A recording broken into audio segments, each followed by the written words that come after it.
તો આ તરફ કલોલ નગરપાલિકામાં થપ્પડકાંડના ઘેરા પ્રત્યાઘાતો પડ્યા છે। કલોલ ભાજપમાં મોટો ભડકો થયો છે। એ ભડકો ત્યારે થયો જ્યારે નગરપાલિકાના સ્ટેન્ડિંગ કમિટીના ચેરમેને રાજીનામું આપી દીધું। આ ઉપરાંત 10 કોર્પોરેટર્સ છે તેમણે પણ રાજીનામા આપી દીધા છે અને હજુ પણ વધુ રાજીનામા પડે તેવી સંભાવનાઓ જે છે તે જોવા મળી રહી છે। પાલિકામાં હજુ પણ કેટલાક રાજીનામા પડે તેવી શક્યતા સ્ટેન્ડિંગ કમિટીના ચેરમેને પોતાના પદ પરથી રાજીનામું આપી દીધું છે।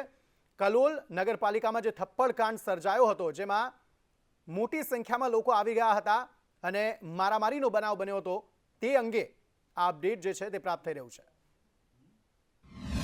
મારા ટેન્ડરની પ્રક્રિયાની મગજમારી ચાલતી હતી એ ઘટનાક્રમ દરમિયાન અમે આગળ રજૂઆત કરી। અમારા આગળ રજૂઆતનો કોઈ રિસ્પોન્સ નહીં આવ્યો એટલે અમે સભ્યપદ અને ચેરમેન પદેથી અમે 12-13 જણા રાજીનામા આપ્યા છે અને બીજા કાલે સવારે પડશે। અને જ્યારે નગરપાલિકામાં અત્યારે હાલ હું ચેરમેન નગરપાલિકા કારોબારી સમિતિનો સભ્ય છું, જ્યારે તારીખ 5 તારીખના રોજ જે હુમલો થયો હતો ચેરમેન ઉપર અને અમારા કાઉન્સિલરના પતિ ઉપર, એ દરમિયાનનો મારામારી દરમિયાન પક્ષે કોઈ પણ જાતનો અમને ન્યાય આપ્યો નથી।